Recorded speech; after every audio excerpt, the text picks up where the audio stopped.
Our guest today is Ron Duren. Ron is the founder of Forging Metal and host of the popular Forging Metal podcast. The term forging metal, metal is spelt METTLE, gives you an insight into Ron's background. Ron is an engineer who's developed some wonderful expertise around leadership, performance, and resilience. And he has a most eclectic and interesting range of interests and influences. Welcome, Ron.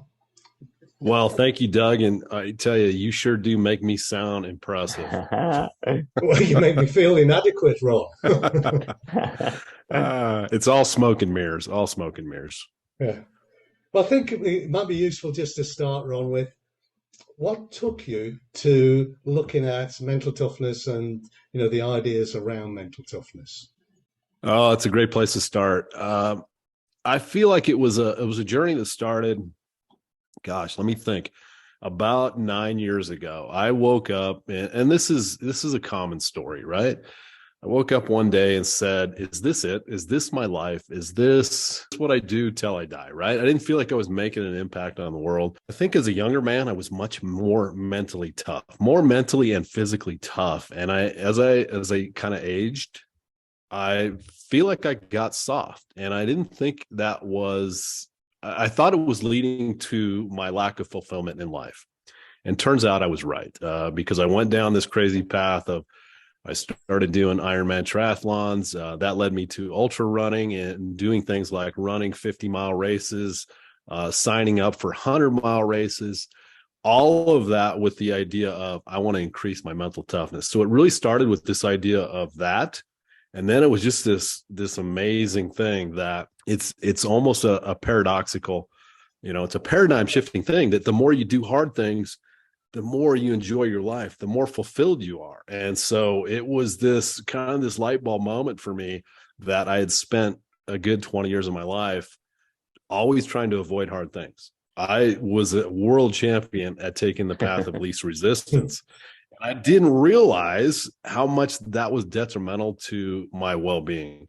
And so, again, when I try to tell people, hey, you need to do hard things, they go, well, wait a minute, Ron, I already have a hard life. I don't want to do more hard things. I want less hard things.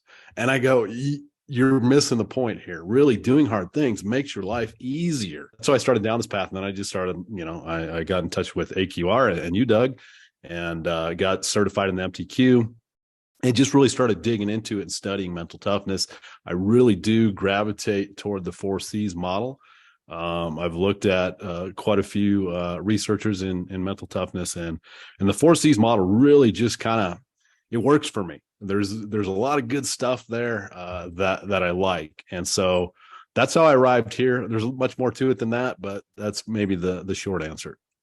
Yeah, love that. What a great way to kind of get an interest in mental toughness, and I think that actually shows why you've kind of grasped it really well, because your introduction to the concept was proactive, right? And a lot of the old resilience theories from the 1970s onwards were always this kind of reactive. It was kind of like bad stuff happens and I have to dig through it, grind through it.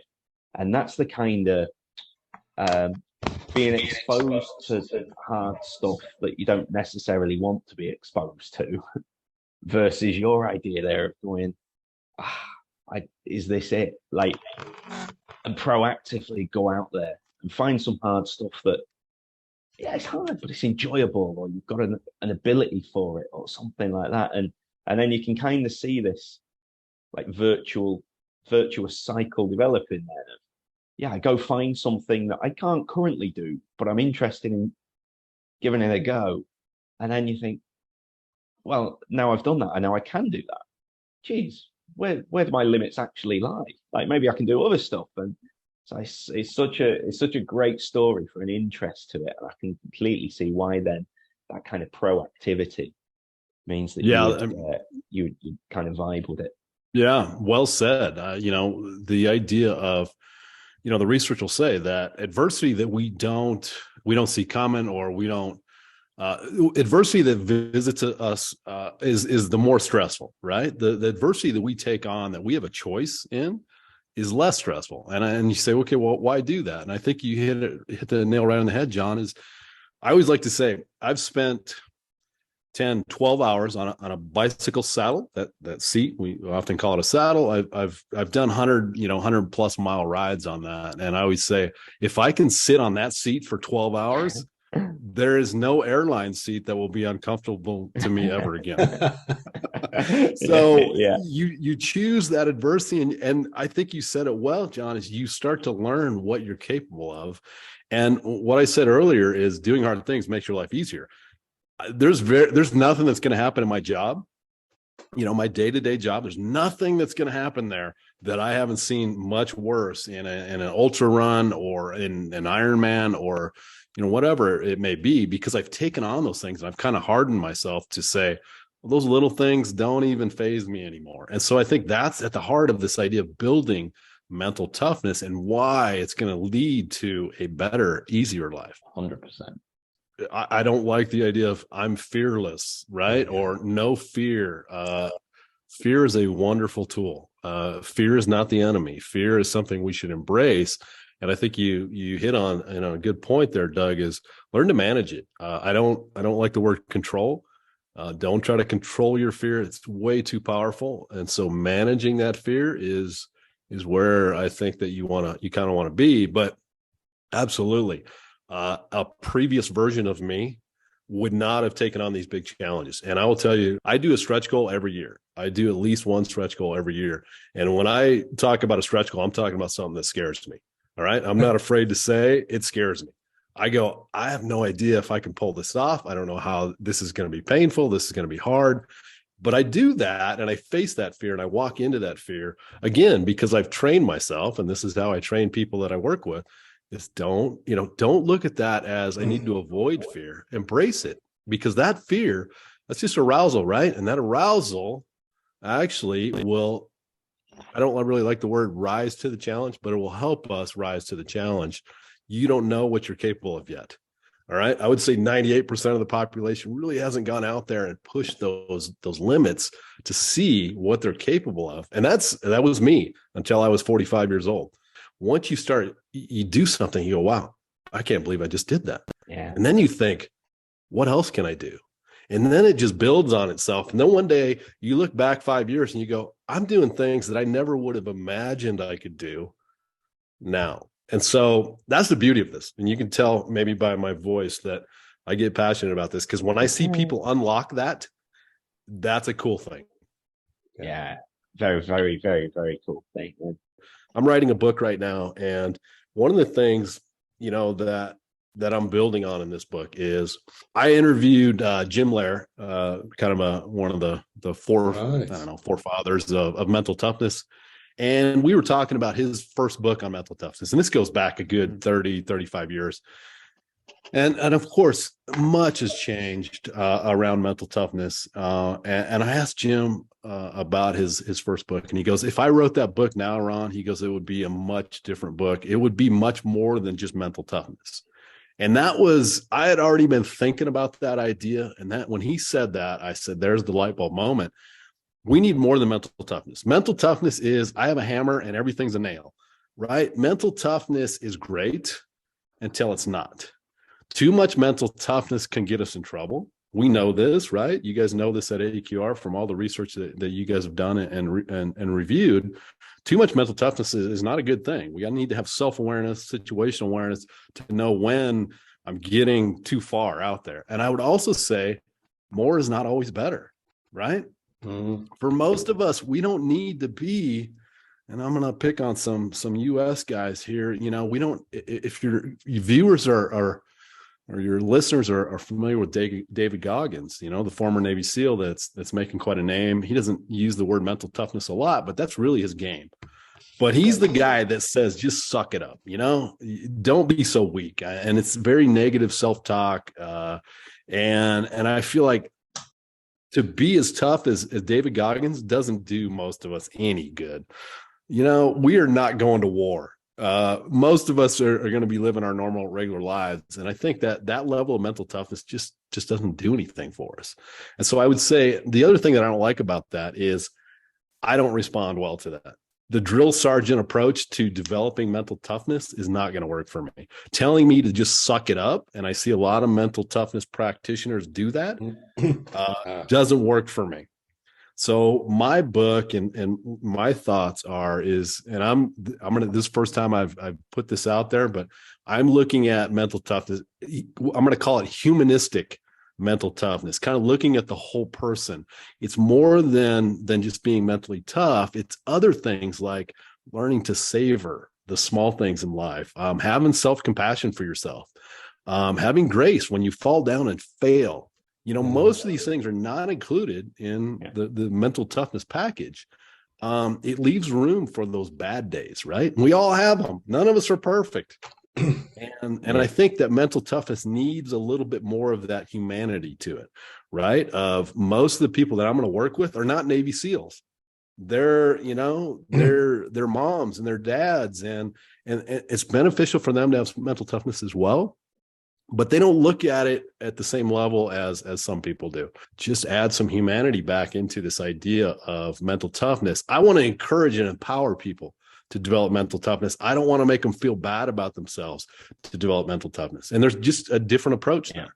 Yeah. I think that's really, sorry, John, go on. No, I was going to say, I think that approach is so pleasing to hear people say, because we get this kind of misconception of mental toughness. And like you say, when you start thinking about the other aspects of humanity that live alongside mental toughness, it could be independent of it. So we know, for example, things around moral functioning and empathy and compassion and stuff like that, they're independent of mental toughness, in that you can be really mentally tough, and you might be a bit of a hard bastard and not very nice to people, or you might be really mentally tough and you can still be really compassionate and a lovely person. Equally, you could be mentally sensitive and you could be horrible, or you could be a really nice person. And I think sometimes people misinterpret it as this kind of bi-direction, as if, you've got to be tough or nice. And you think, we know from empirical data that's not true. Those things are not connected in any way. For anyone who's a bit of a stats nerd, if you want the correlation, it's less than 0.01 between morality and mental toughness, between empathy and mental toughness. And actually, there's some aspects of respect for other people that's a small positive correlation. So I think it's such a positive way to view mental toughness as, like, our definition. We've always had that in part part that we have, in part explains. So I think it's fantastic to hear you thinking, rather than looking up at who do we kind of think of in this fairly crude way of being mentally tough, that's what we should aim to be like. But think, no, the average person, how do they develop the kind of mental toughness alongside other attributes that's going to make them a happier person, a well-functioning person, a person that's going to have a positive influence on the people around. Well said. Great add-on to what I just said. That's really where my mind is. Something I saw in your bio, Ron, I really liked. Like, to be uncommon, we must train ourselves to do hard things, to do what others won't. I love that idea of being uncommon, and I love the idea that a few times you've sort of referenced as a population, or where you might be relative to others. I think that's such a nice way of being able to think about what you're trying to do, and the sense that, like, going and running 100 miles, right? That is not common. That is one of the most uncommon things that you can do. So could you just sort of talk, what was kind of like your, I suppose, switch on to that idea of striving to be uncommon, and why you would do that? To be uncommon, that actually comes from it slightly comes from Herb Brooks, the coach of the 1980 U.S. Olympic hockey team. He said something along the lines of, the common man goes nowhere. You need to be uncommon. And that's a little bit of a play off of what Herb said. And I've had to change my thinking around this. This is something that really is, I'm passionate about it. I only live one life, right? We all are only going to go through this life one time. And to me, it seems absolutely crazy not to try to make it the best life you can until they unplug the jukebox, right? When the time's up and you can no longer play the jukebox, I want to make sure that I've done the best I can with that time. So that to me is really a driving force, to be uncommon, because here's the deal. That's being common's boring to me. All right. I don't want to be average. The worst thing you could call me is mediocre. If you call me that, that's like an insult. That's me though. And so where I've had to change my thinking is maybe it's going back to the idea of the mentally sensitive, right? If they don't want to be more mentally tough, that's their path. Exactly. If your target is perfection, which I believe in anything that's remotely complex is impossible. All right. I just don't believe that perfection is a there's always something you could have done better in my mind. And so if that's your target, you've set your whole world up, your whole life is set up for failure. Every time you're going to fall short. Every single time you're going to fall short. Is that a fun place to be? Let me tell you, from living it, it's very stressful. All right. So let go of perfection. And what I say is find your standard of personal excellence. Figure out what that is. It's not, again, that should be coming from you, not from society, not from friends, not from family. That should come from you, and make that your target. And that's how I want to show up. I tell my clients, I don't really care what that standard of excellence is. It could be a really low bar in my mind, but if that works for you, that's great. And so I guess going back to, that's what drives me. I have my standard of excellence. It's not incredibly high, I'll tell you, but it's high enough that I feel good about myself when I'm hitting it. And so I think that's a good lesson for everybody is, number one, understand what your standard of excellence is, and then just keep shooting for it. Also knowing not every day are you going to get there. Some days we're going to have bad days. We're going to fall down, have that grace and say, I'm not perfect.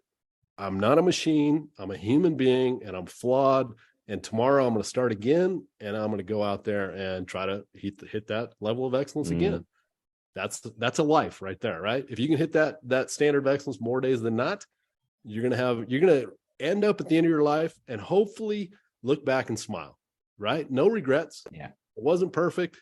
But I attitude and effort were always, I always say that's kind of my guiding, principles. Attitude and effort. Were they good? All right. Thumbs up. I'm good to go. Our guest today is Gaj Ravichandra.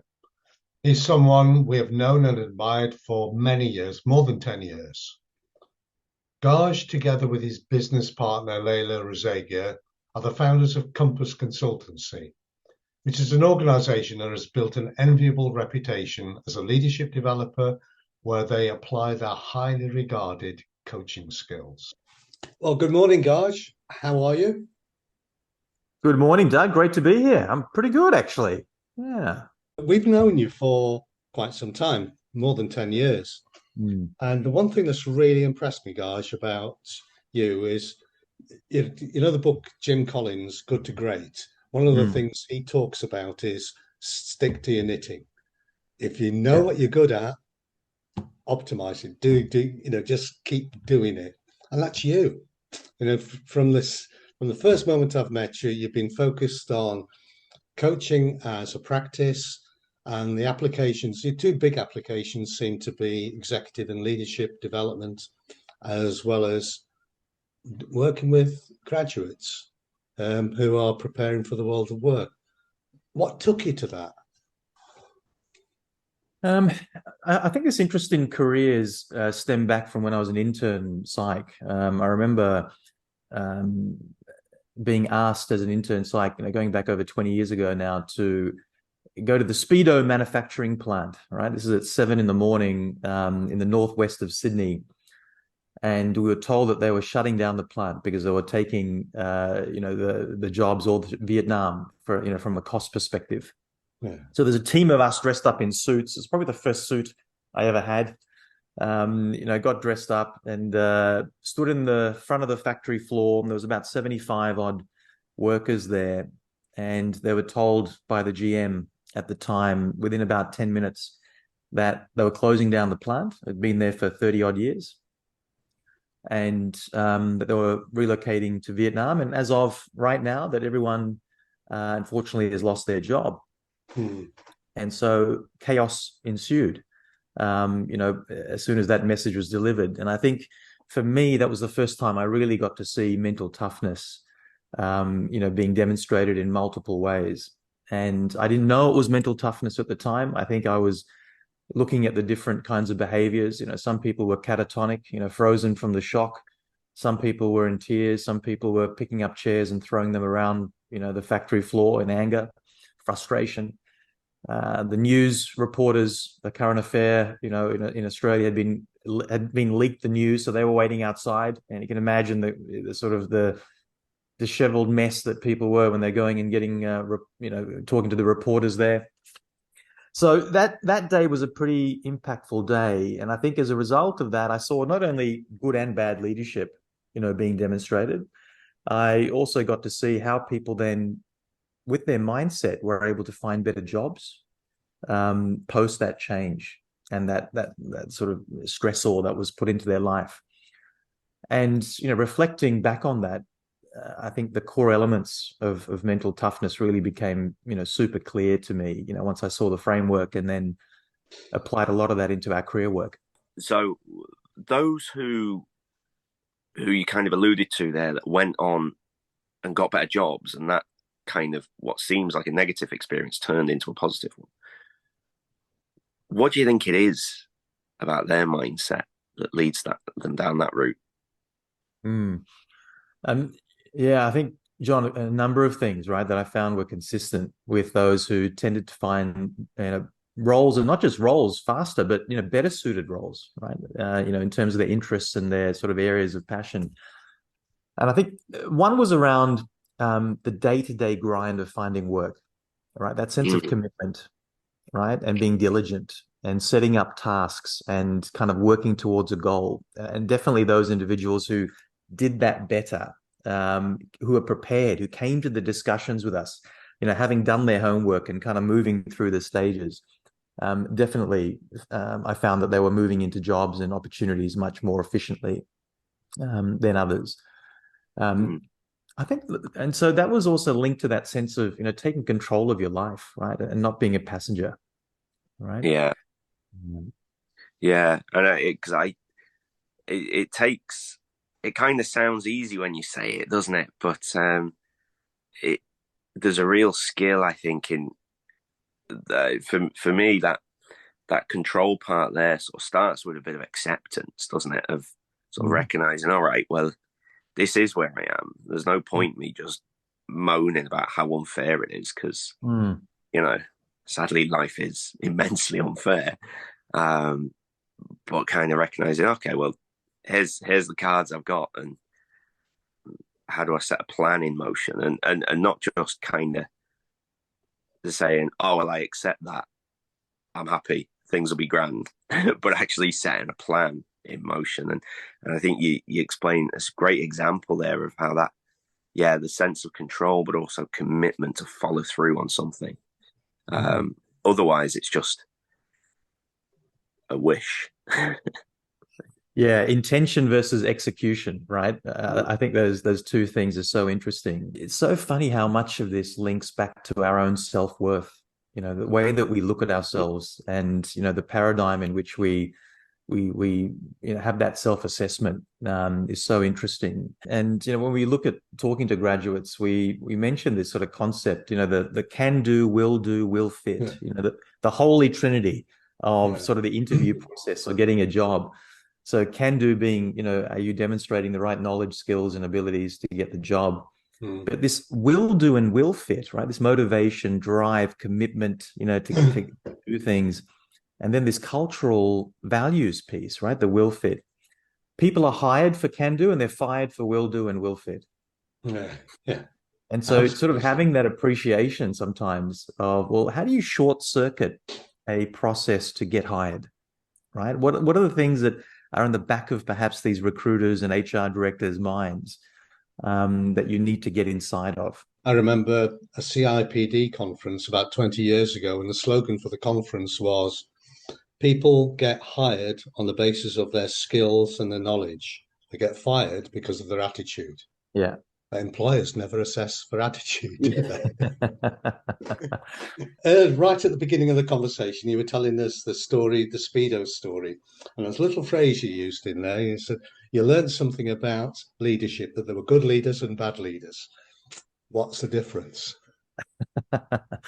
So, I've got a few associates of ours who would say that there's no such thing as bad leadership, that it's either leadership or it's not. It's that simple, right? Which I thought was fascinating. There's this one particular quote that sort of sticks with me, and it has a history back to about 3,500 years ago, in the old Sanskrit stories of the Mahabharata, old Hindu Vedic scriptures. And it's something that has come up more recently. I think Simon Sinek started talking about it, but it's actually got a long history back into the Stoicism and sort of Vedic scriptures.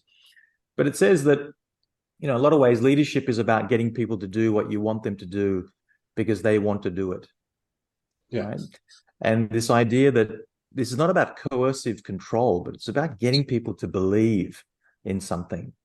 And I think good leadership is about how well can you tell that story so that it resonates with a group of people, so that they actually choose to do it. They choose to turn up. They choose to give their best. They choose to take risks. They choose to identify and have that, I guess, that sense of in-group bias, right? That kicks in, with that business. I always found that fascinating. It's such a skill and an ability. Just to ask a kind of practical question there then, Gaj, you've always struck me as being pretty practical, like in terms of trying to bring that about. So what kind of practical approaches can you take towards creating a vision that people want to get behind, creating something that the guy who's in charge of packing Speedos into a box can actually kind of think, yeah, I'm on board with this? So I think there's a couple of elements that are really important. One is about the fact that you've got to have a problem to solve, right? And the problem typically sits at three levels. And, the initial problem is the external problem, right? So if, for example, we don't have X clothing in a particular area or a region in the world, right? The next level is, well, how does that problem make you feel, right? So what is the internal sort of reflection of that problem? So does it make me feel like I'm being left out, that I don't have an opportunity, that I don't have access to things, and so therefore I feel, isolated, right? Yeah. But the third part, which is the part that most leaders don't get to, is the philosophical problem, right? What is the philosophical thing that we are addressing? So in this case, is it the fact that being a part of something, having access to something, right, is really important to people? Yeah. Right? Not feeling like they're being left behind. And so then if we're going to tell that story as a leader, and that's got to tap into the values and the morals of people, and that's got to be clear. We've also got to have this line of sight, right, about how we're getting there, where we're going to. And it has to involve a transformation of some kind, right? It's a bit like, I don't know if you guys are Star Wars fans, but, some of those stories around Luke Skywalker, right? The idea that you've got this kid who is a Padawan Jedi trying to learn, the tricks, and he's got these master mentors and guides in Obi-Wan Kenobi and, Yoda. They understand the problem, right? The problem is, the empire is going to take over. The way that it makes him feel is, distraught. They're going to be slaves, all these kind of things are happening. And the philosophical is that light, that good should overcome evil, right? That evil doesn't have a place, right? And through that process, the transformation is that he goes along the journey to become a master Jedi, right? So if employees can't see what my transformation is going to be, why would I come along and give 12 hours a day to this journey, right? What is in it for me? Yeah, sure, I'm going to get paid something, right? I can get paid somewhere else, right? Why do I need to listen to you, right? Does that make sense? that kind of Yeah, approach? yeah. No, I think that's great. I think it kind of taps into the, if you're going to initiate some kind of behavior, it has to start with a, well, why am I? Why, I need to be able to align with it. And I also like to think of you as a Yoda as well. So So I like to pick up on the leadership thing as well. You've been involved in the world of leadership for a long time, and do you detect a change in the way people are practicing leadership, or beginning to, should I say? Yeah. And I think there's almost a couple of ways of looking at this. One way is I work with sort of CEO founders of companies, and a number of them are now transitioning, 25, 30 years on to the next generation. So I find that a really interesting transition point in the way they look at leadership. And that has moved away a lot from, being very transactional in nature to being much more empathic in nature. And I think I've definitely found that sort of sense of belonging and connection has increased in the way that people focus on things. Now, whether it's this idea that, we're looking at human resources as talent, and therefore, if they are talent and they're people, we need to address them in a way that actually resonates on a values and personal empathy journey, right, for them, so that they can feel a sense of connection. Those in the corporate world, it's funny because if I think about 20 years ago, the ideas of situational leadership, or sort of having to change your style to suit the needs of other people, was less of an issue, right? Yeah. Jack Welch's style was still, the preferred way of behaving. And now when you go and talk to people in leadership, everyone's trying to undo everything Jack Welch did, right? In that period of time, which is really quite fascinating. And so that sense of, right, now it's actually about connection. How do we create connection with people? Because if we connect with somebody, they're more likely to do stuff for us, right? And so I think, changing that culture and that environment to not quite a servant leadership approach. I think even though servant leadership is quite popular, I don't see that being executed very well at all. I don't know how you guys are seeing it in terms of your exposure, whether in sporting teams and educational institutions and corporate teams. I still don't see the element of a leader acting like a servant, or that servant mindset. I mean, do you guys see that? You see, for me, it depends what, and it might change with different contexts, but certainly areas I work in, the leader is normally someone who would they're in that position to hold a certain amount of expertise about something. And to become a servant, you're almost just eschewing that expertise that you have. A little bit like I kind of come across this sometimes in kind of teaching and education, where there's a limit where interaction doesn't work for me, because the person delivering it, I want them to be an expert, and I don't want them to sit down and go, what do you guys think? Because I think I've paid my money to listen to you because you know more than I do. So to an extent, I want you to lead on this kind of dissemination and interact with me that way, rather than kind of flipping it around completely and just become this facilitator. Now, there might be some areas where that is more effective. I don't know, but if part of becoming that leader is kind of on the assumption that you're an expert and therefore have a lot to give, I kind of feel like you lose some of that with being too much of a servant, personally. Guys, you might be also sort of touching tangentially onto something else. I'm very suspicious about any concept that adds an adjective to a perfectly acceptable noun. And so, we've had a number of people on these podcasts so far, And if you listen to them carefully, and very occasionally, very often, you'll hear authentic leadership come up. Everybody has a different version of what authentic leadership is. And Yeah. so it's just a very confusing term. It's just something fashionable. People like talking about it. And I think Yeah. servant leadership may be the same. It depends on what you mean. Because your explanation of leadership, I thought was great. It's effectively pressing that button on the individual that excites them, that makes them feel, I like this word, joyful, as well as content and satisfied in their work. And the leader's job is to create the conditions where that can happen. So if that's been a servant, yeah, I can buy that. But there are other people who talk about, you go out and you go and sweep the floor for an employee because that frees the employee to do something. I don't quite buy that. Why did you have that employee there? What's your job? What should you have been doing? Couldn't you have been doing something more productive? So it depends on what you mean by servant leadership. But I do buy into the idea that we are slowly, very slowly, moving towards an understanding of what intrinsic motivation is about. Yeah.